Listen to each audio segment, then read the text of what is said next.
In this video, I'm going to show you how to get a slip leash on a fearful dog, and then once you have the slip leash on, how to use that slip leash to get a martingale collar and drag leash on the dog. And this sort of applies whether you're trying to catch a loose or stray dog that is, hanging around, maybe taking treats, but not just running up to you and being friendly. And it also applies if you have adopted or you're fostering a fearful dog or an unsocialized dog and they don't have a collar and martingale collar and drag leash on them, and they are avoiding you and don't want you to put a martingale collar on them, or they're giving you body language that makes you uncomfortable of going right up to them, or you've been told they're defensive, or it's just not super easy to get a collar on them. So it's always easier to get a collar on a dog when you already have a collar on and leash on the dog. So this is a slip leash. It is a leash with a loop in it and a ring that tightens, and it goes around the dog's neck, and it can serve in sort of an emergency situation as a collar and a leash. And so this can be used to secure the dog before you put an actual collar on them. And this is also a slip leash. This is the kind of thing you get at a vet's office. There's also sort of a white and blue nylon kind of slip leash that you get at a shelter. Neither of those two kinds is very good for actually catching a dog. So you want a sort of a fancier slip leash. You can get them at any pet store, but you probably need to ask where they are because they might not be with the regular leashes.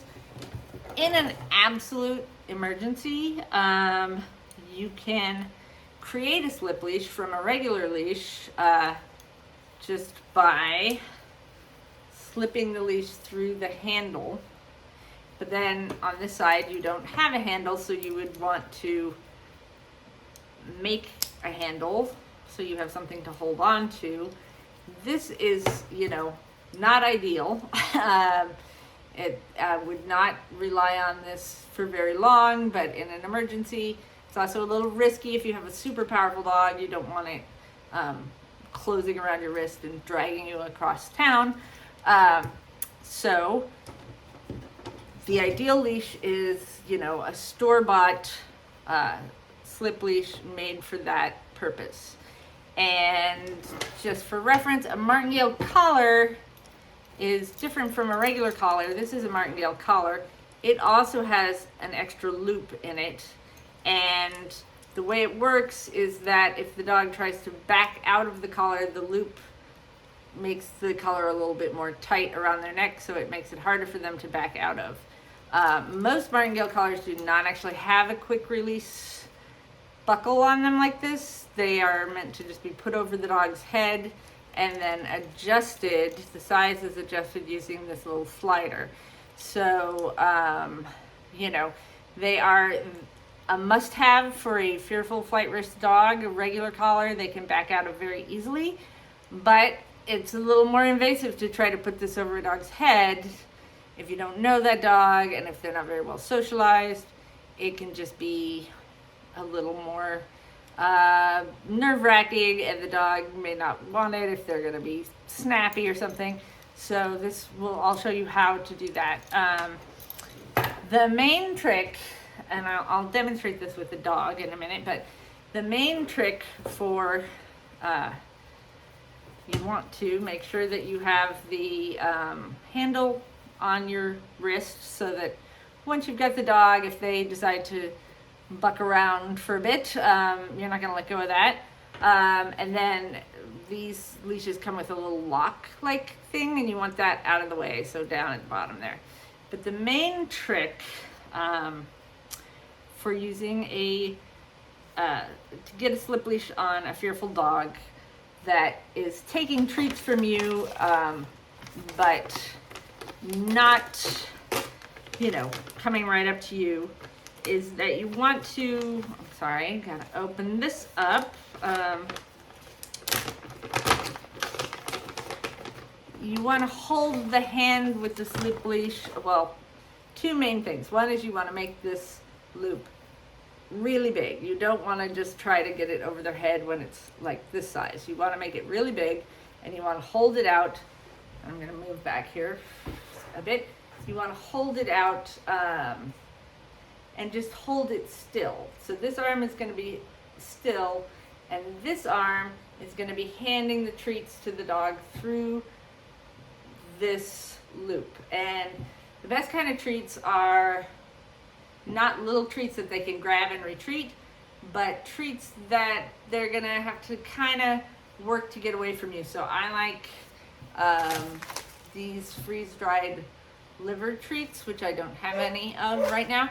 But hamburger, like a McDonald's burger ripped up into pieces, Vienna sausage, hot dog, very popular. You want something really irresistible to the dog. Brisket is something people use. And if the dog is not willing to take treats directly out of your hand, you can also try putting peanut butter or wet cat food on a wooden spoon, which is something that they have to kind of lick off, so it's a little easier to keep their attention. And then, you know, get them licking the wooden spoon. And the trick is that you keep this hand with the loop still, and then you're moving the treat hand as they're eating it back through here so they stick their head through the loop instead of moving the loop over their head, which will make them back away.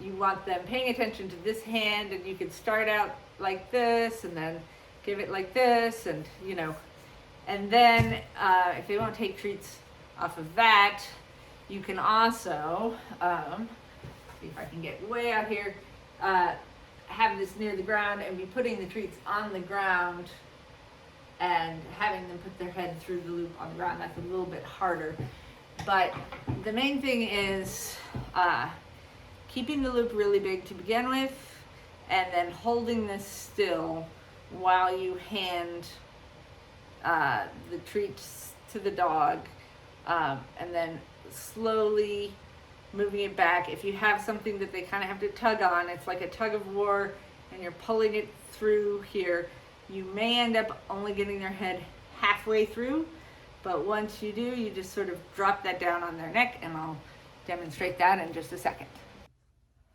So now I'm going to try and demonstrate this, and playing the role of a fearful dog is Jerry here. He's not actually a fearful dog, he's just a very good actor.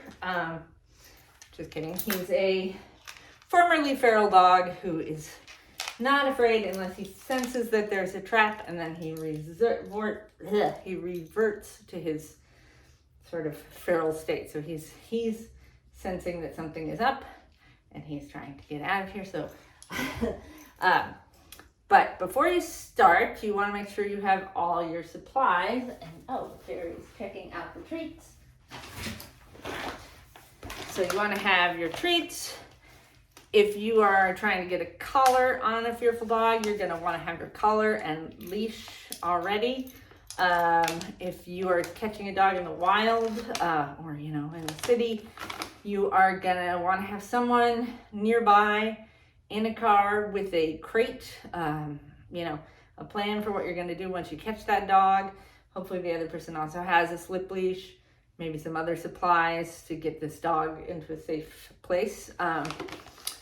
But once you have a dog that will take treats from your hand, like Jerry here, but say he wasn't taking treats from my hand, we'll get him a little bit farther away. You're going to be tossing treats to him. Remember, you're going to start out with this on your wrist and this very large, and you are just going to be handing the treats to the dog. Start out handing them through the thing, and then just try to get them to put their head through. And the main thing is not to make any sudden moves. And once their head's through, you just kind of drop that. Keep the treats coming. If it's on like that, that's fine. Just keep the treats come in again. This is if you have a treat that's like a little bit harder for them to get, you can get them distracted. And now I've got the slip leash on him. Now, dare I sit? Good boy. See, he isn't scared of me. So if you just caught this dog on the street somewhere, you want to get this dog secured before you attempt to get a collar on it. So you would get them into a crate or a car or a house. Get them in a crate to get them in a car or a house. And have them in a small room with the slip leash on. Once the slip leash is on, usually quite a few dogs, they may react by thrashing around once you get this on them and they realize they're trapped. But once they stop thrashing around, very often they will just shut down. Some dogs, if they're a friendly dog who's just in flight mode because they're loose, will immediately turn back into a friendly dog as soon as the leash is on them and they realize they are no longer, capable of getting away. Other dogs will shut down. Some dogs, will thrash around for quite a bit, or they'll alternate between shutting down and then when you try to move them, they'll thrash around. So, just because the dog has stopped moving does not mean it's perfectly comfortable with you. But if it is comfortable with you, then you want to, however you can get this little lock up there, especially if this is going to be how you transport them with this on. And then that'll kind of keep that around their neck. Now, once you've got the dog in your home and the slip lead on, if you still don't feel comfortable, going right up to them, putting something right over their head, maybe they're a little defensive and they're whipping their head around, or you just don't feel comfortable, or you've been told that this dog is a little bit defensive,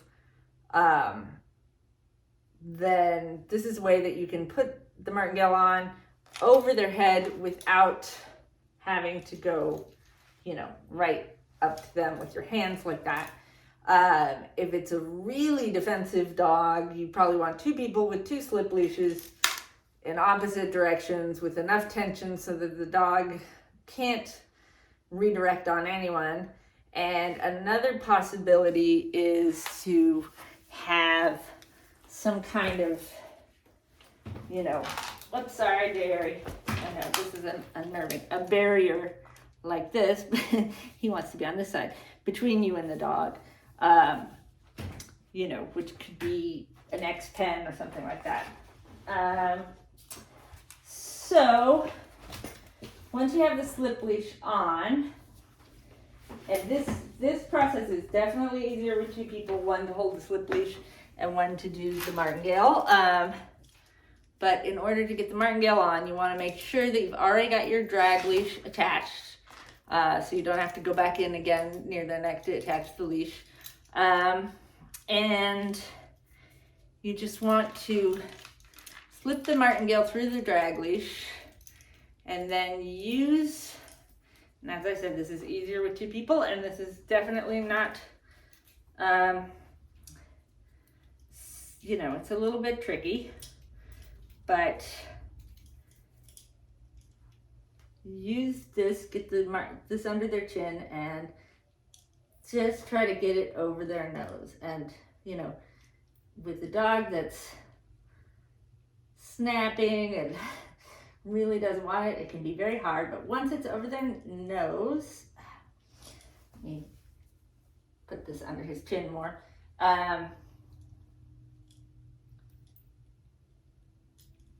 You gotta make sure the Martingale is sized so that you could get it over their head to begin with. So once it's not over their nose, you just go backwards with it. And sorry, I'm cheating and putting my hand near his head, but you just pull it backwards and then the Martingale's on them. So then you have two leashes on them. At this point, Because the Martingale, you were able to slip it over his head, that's a little bit looser than we want a Martingale for a super fearful dog, because we just want them to have no possibility of backing out of it. So over time, as you gain trust, you can use that little slider to make it a little bit more snug. In the meantime, you can leave the drag leash on them for just dragging around the house and management for potty breaks. If you need to take them in a more high risk situation, you can do the slip leash and drag leash combination. Once you're really comfortable with them, you can get a harness on. But that's basically it. Credit to Jen Hayes for teaching me the Martingale trick. And if you do have a fearful and unsocialized dog, having a Martingale collar and a drag leash is pretty much essential to ever socializing that dog. So, if you have one of these dogs in your home, because you just fostered them or adopted them, that would be the first step on, getting them to be your friend. And Jerry is my friend. And one last tip, if you know that the dog that you're trying to catch is dog social, and you have another, it's a foster dog, and you have other dogs in your home, and the foster dog likes your other dogs, or you're out trying to catch a stray dog and you have maybe their sibling dog from home, a loose dog, you have their sibling from home, or you have a very well-trained magnet dog, which is what we use when trapping dogs, and the dog you're trying to catch won't quite take treats from your hand. I have found that it's very effective usually to use the other dog as kind of an incentive, where you're giving one treat to your dog, you're tossing the other treat to the loose dog, you're giving a treat to your dog, you're tossing one to the loose dog, and the loose dog is going to start getting sort of competitive, worried about missing their turn, and it usually makes them come up a lot faster. Now, obviously, the dog that you're using as a magnet dog has to be not food aggressive, has to be either, well trained enough that it's going to stay near you, or you've got to secure it somehow. This is definitely harder to do, catching a stray dog with multiple people, because they usually do not want to deal with more than one person. So you've got to have a way, either have this dog on a tie down, or I used to have my magnet dog on a super long leash so he could go run and make friends with that dog and kind of lure it over. But that's just something that makes it easier if you can't get the dog to come right up to you. They'll just be much more likely to be more concerned about the treats and not missing their turn than about the slip lead.